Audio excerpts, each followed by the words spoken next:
Welcome to TV triple nine news. Bhadradri Sri Sitaramachandra కళ్యాణ సందర్భంగా ఈరోజు పసుపు కొమ్ములు దంచి కళ్యాణ పనులు లాంఛనంగా ప్రారంభించారు. వేద మంత్రోచ్చారణల మధ్య మంగళ వాద్యాల నడుమ ముత్తైదువులు రోకలతో పసుపు కొమ్ములను దంచి తలంబ్రాలు కలిపారు. ఈ సందర్భంగా ఆలయ ఈవో మాట్లాడుతూ వచ్చే నెల 6న జరిగే శ్రీ సీతారాముల వారి కళ్యాణానికి నేటి నుండి ఏర్పాట్లు మొదలయ్యాయని, దేశ నలుమూలల నుంచి వచ్చే భక్తులకు ఎటువంటి అసౌకర్యాలు కలగకుండా అన్ని ఏర్పాట్లు పూర్తి చేస్తామని తెలిపారు. గత ఏడాది ఎన్నికల కోడ్ కారణంగా ముత్యాల తలంబ్రాలు ముఖ్యమంత్రి సమర్పించలేనందువలన ఈ ఏడాది ముఖ్యమంత్రి రేవంత్ రెడ్డి ముత్యాలను సమర్పిస్తున్నారని, పట్టాభిషేకానికి గవర్నర్ తలంబ్రాలు పట్టువస్త్రాలు సమర్పిస్తారు. మొత్తానికి ఈరోజు ఆలయ ప్రాంగణం మొత్తం జై శ్రీరామ్ నినాదాలతో మారుమోగింది.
అయోధ్యలో కూడా రెండు మేజర్ ఫెస్టివల్స్ ఉన్నాయి. ఒకటి ముక్కోటి, రెండవది శ్రీరామనవమి. అయితే శ్రీరామనవమిని మనందరికీ తెలుసు చాలా పెద్ద ఎత్తున ఘనంగా జరుపుకుంటాము. మిథిలాశ్రేయులు సీతారాముల వారి కళ్యాణం చూడడానికి వేలాది మంది భక్తులు మనకి ఇక్కడికి తరలి వస్తారు. ఈ సంవత్సరం కూడా మనం ఏర్పాట్లను గావించుకున్నాము. ఈరోజు నిన్న అంటే 13వ తారీఖు మనం సీతారామచంద్ర స్వామి వారి కళ్యాణానికి సంబంధించినటువంటి భక్తులు ప్రారంభమైంది. అంకురార్పణ నిన్న సాయంత్రం జరుపుకోవడం జరిగింది. అంకురార్పణతోన మన కార్యక్రమాలు ప్రారంభమయ్యాయి. తర్వాత ఈరోజు అనగా 14వ తారీఖు సీతారామచంద్ర స్వామి వారి కళ్యాణం సందర్భంగా సీతారామచంద్ర స్వామి వారి కళ్యాణం సందర్భంగా పెద్ద ఎత్తున భక్తులందరూ కూడా ఈరోజు అందరూ చూస్తున్నారు. దేవాలయాన్ని దర్శించుకోవడం, స్వామివారిని దర్శించుకోవడానికి వచ్చారు. అయితే మనందరికీ తెలిసి ఈరోజు ఉదయాన్నే మనం అన్ని కార్యక్రమాలను ఒకటి తర్వాత జరుపుకుంటున్నాం. అందులో భాగంగా ఇప్పుడే స్వామివారి అభిషేకాన్ని కూడా చూడడం జరిగింది. అలాగే దాని తర్వాత మనం ఇక్కడ ఉన్నటువంటి స్వామివారికి ఇక్కడ ఉన్నటువంటి భక్తులతో సహా కింద మిథిలా స్టేడియం దగ్గర అయితే ఎక్కడైతే ఉందో కార్యక్రమం అంటే జనరల్గా పెళ్ళనంగానే పసుపు కొట్టడం ఇవన్నీ ఉంటుంది కాబట్టి మనం పసుపు కొట్టే కార్యక్రమాన్ని నెక్స్ట్ మన మిథిలా స్టేడియం దగ్గర వైకుంఠ ద్వారం దగ్గర జరుపుకోవడం జరుగుతుంది. అక్కడికి కూడా వేలాది మంది భక్తులు వస్తున్నారు. అయితే అక్కడ పెద్ద ఎత్తున మహిళలతో పాటు చాలామంది భక్తులు పార్టిసిపేట్ చేశారు. వారికి కావాల్సినటువంటి సౌకర్యాలన్నింటినీ కూడా వారు ఏర్పాటు చేశారు. దాని తర్వాత మనందరికీ తెలుసు సీతారామచంద్ర స్వామి వారు అనగానే కళ్యాణం అనగానే తలంబ్రాలు గుర్తొస్తాయి. ఆ తలంబ్రాలకు సంబంధించి కూడా మనం తలంబ్రాలు కలుపుకునేటువంటి కార్యక్రమాన్ని మనం ప్రతి ఏడాది జరుపుకుంటాము. ఈ రోజు నుంచే ఆ తలంబ్రాలను కలపడం స్టార్ట్ చేస్తాము.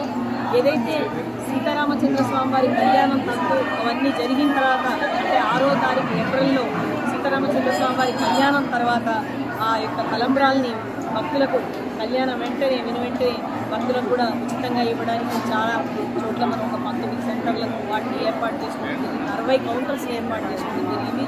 అలాగే 19 కౌంటర్స్ స్వామివారి ప్రసాదం కూడా ఇవ్వడానికి ఏర్పాటు చేసుకోవడం జరిగింది. అయితే ఇప్పుడు దానికి సంబంధించినటువంటి సుగంధ ద్రవ్యాలతో కలిపినటువంటి మన తలంబ్రాలను కలిపే కార్యక్రమాన్ని మహిళా భక్తులు చేస్తున్నారు. పెద్ద ఎత్తున వచ్చారు. వారందరూ కూడా ఎంతో ఉత్సాహంతో అక్కడ ఏదైతే మిథిలా స్టేడియం ఉందో అక్కడ ప్రత్యేకమైనటువంటి ఏర్పాట్లు చేయడం జరిగింది. దాంట్లో వచ్చి ఇప్పుడు అందరూ కూడా భక్తులు పాల్గొని తలంబ్రాలు కలిపే కార్యక్రమాన్ని నిర్వహిస్తారు. దాని తర్వాత 30వ తారీఖు నుంచి మనం శ్రీరామనవమిని మళ్ళీ అదేవిధంగా కంటిన్యూస్గా 12-13 రోజులు మనం ఆ కార్యక్రమాలన్నీ జరుపుకుంటాము. 6వ తారీఖు శ్రీరామనవమి, 7వ తారీఖు పట్టాభిషేకాన్ని కూడా జరుపుకుంటాము. దీనికి పెద్ద ఎత్తున భక్తులు హాజరయ్యే అవకాశం ఉంది. అలాగే పెద్ద ఎత్తున భక్తులందరినీ కూడా రావాలని సీతారామచంద్ర స్వామి వారిని దర్శించుకోవాలని కోరుకుంటూ జై శ్రీరామ్. అలాగే నాకు ఇందాక అడిగారు వచ్చే భక్తుల కోసం చాలా చోట్ల అంటే బస్ స్టాండ్ నుంచి కానీ రోడ్డు దగ్గర నుంచి కానీ రావడానికి మనకు ఏదైనా ఏర్పాట్లు ఉన్నాయని అడగడం జరిగింది. అయితే దీనికి సంబంధించి గతంలో ఎవరొచ్చినా భక్తులు రావడం, దర్శించుకోవడం, వెళ్ళిపోవడం ఉండేది. ఇలాంటి ప్రత్యేకమైనటువంటి కార్యక్రమాలు వీటన్నిటి కోసం ప్రభుత్వం వారు కూడా మాడవీధుల విస్తరణని అభివృద్ధి చేయాలనే ఉద్దేశంతో కూడా చాలా కార్యక్రమాలు చేస్తున్నారు. అలాగే టూరిజం మనకి ఏదైతే ఉందో ప్రసాద్ స్కీమ్ అనేది ఆ స్కీమ్లో భాగంగా ఇక్కడ కూడా మనం చాలా డెవలప్మెంట్ అంటే భక్తులకు సౌకర్యాలను కల్పిస్తున్నాం. అందులో భాగంగా 2 బ్యాటరీ కార్లు టూరిజం డిపార్ట్మెంట్ వాళ్ళు తీసుకొచ్చి ఇక్కడ పెట్టారు. మనకి ఏ ఫెస్టివల్ జరిగినా కూడా బస్ స్టాండ్ నుంచి తీసుకురావడానికి ఫ్రీగా ఆ బ్యాటరీ కార్తోన స్వామివారి టెంపుల్కి ఎక్కడ దాకా రాగలుగుతామో అక్కడికి చేర్చుతున్నాము. అలాగే ఆర్టీసీ వారి సౌజన్యంతో కూడా ప్రత్యేకమైనటువంటి బస్సులు తెలంగాణ కావచ్చు, చుట్టుపక్కల రాష్ట్రాలు కావచ్చు, అన్ని చోట్ల నుంచి కూడా వస్తున్నారు. మిగతా అన్ని డిపార్ట్మెంట్స్తో కూడా జిల్లా కలెక్టర్ గారి ఆధ్వర్యంలో ఒక కోఆర్డినేషన్ మీటింగ్ కూడా జరిగింది. ఇక్కడ ఉన్నటువంటి అన్ని డిపార్ట్మెంట్స్ కూడా ఒకటిగా కలెక్టర్ గారి ఆధ్వర్యంలో మనం చైర్మన్షిప్లో వారి దగ్గర వారు ఇచ్చినటువంటి ఇన్స్ట్రక్షన్స్ ప్రకారంగా అన్ని ప్రత్యేకమైనటువంటి ఏర్పాట్లు అంటే వచ్చిన భక్తులకు ఎటువంటి ఇబ్బంది కలగకుండా చూసుకోవడానికి కూడా ఏర్పాట్లు చేయడానికి కూడా కలెక్టర్ గారు ఆధ్వర్యంలో నిర్ణయం తీసుకోవడం జరిగింది. ఈ సంవత్సరం ఇంకా కూడా ఎక్కువ మంది వచ్చే అవకాశం ఉంటుంది. 50,000 నుంచి 60,000 మంది రావచ్చు. అలాగే ఆన్లైన్లో టికెట్స్ని కూడా మిగతానే ఆన్లైన్లో టికెట్స్ని కూడా మనం పెట్టడం జరిగింది. ఆన్లైన్లో టికెట్స్ని కూడా చాలామంది భక్తులు తీసుకుంటున్నారు. మన బుక్కోటి కూడా ఆన్లైన్లో పెట్టడం వల్ల దాదాపుగా 80 to 90